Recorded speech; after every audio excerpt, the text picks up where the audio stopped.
मलीर अवामी press club Malir तरफ़ां सिंध जे नाले वारे समाज सुधारक ऐं सिंध कल्चर फॉर्म जे मुतहरिक अॻवान सादिक लाखो जे मान में आजियाणी रिहाण तक़रीब मुनक़द कई वई, जंहिंमें सियासी समाजी अॻवाननि, अदीबनि, वकीलनि, दानिशवरनि ऐं इलाक़ाई वासियुनि वॾे अंग में शिरकत कई।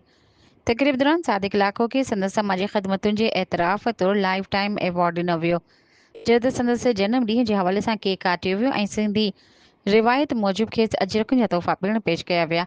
इन मौक़े ते पैनल डिस्कशन में सहाफ़ी जमशेद ज़हरानी, सियासी अॻवान फरहान लाड़क ऐं समाजी अॻवान ग़ुलाम नबी मक्सी सादिक लाखो खां मुख़्तलिफ़ सवाल कया, जिन जा हिन तफ़सीली जवाब ॾिना। तक़रीब खे ख़िताब कंदे अवामी प्रेस क्लब मलीर जे सदर सजाद अली शाह चयो त सादिक लाखो जहिड़ा समाज सुधारक समाज लाइ मछले रहा आहिनि, जॾहिं त सदारती ख़िताब झूने सियासी अॻवान होत ख़ान भूरो बलोच कयो, जंहिं संदसि ख़िदमतुनि खे भरपूर भेटा पेश कई। उन खां अलावा सिंधी अदबी संगत मलीर जे गफ़ूर शाह तकवी, ग़ुलाम नबी ज़ौर, फरहान लाड़क, जमशेद ज़हरानी, सामी मेमण, केबील आशारी, अब्दुल गनी अब्बासी, मुनीर मेमण ऐं ॿियनि अॻवाननि पिणु ख़िताब कंदे सादिक लाखो जे समाजी किरदार खे साराहियो। आख़िर में सादिक लाखो सभिनी महिमाननि ऐं प्रेस क्लब जो थोरो मञंदे चयो त अहिड़ियूं तक़रीबूं समाजी ख़िदमतुनि जी हौसला अफ़ज़ाई कनि थियूं ऐं पंहिंजी जदोजहद जारी रखनि। खावड़ी माण्हुनि थोरा थो तादाद कान्हे, हुननि खे हौसलो सुठी ॻाल्हि आहे। मूंखे सादिक लाखे जा मुलाक़ात 3 सालनि खां थोरो घणो वास्तो हुयो आहे। हिकिड़े दफ़ो मूंखे बंगोर में तव्हां अचो, उते तव्हां प्रोग्राम करियो। उते इतफ़ाक़ी हिन खाते जो सकाफ़त जो मिनिस्टर हो सरदार शाह।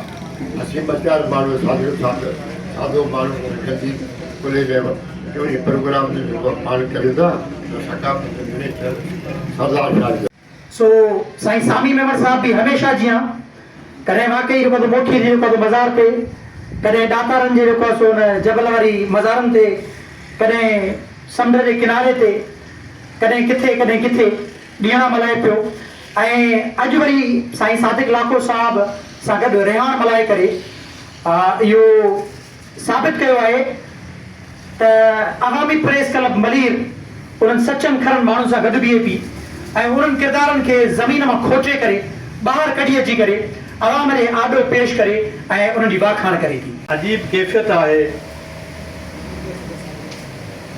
कंद फ़ख्र सां ऊचो बि थिए थो, ख़ुशी बि थिए थी, उन सां गॾु इहो बि महसूसु थिए थो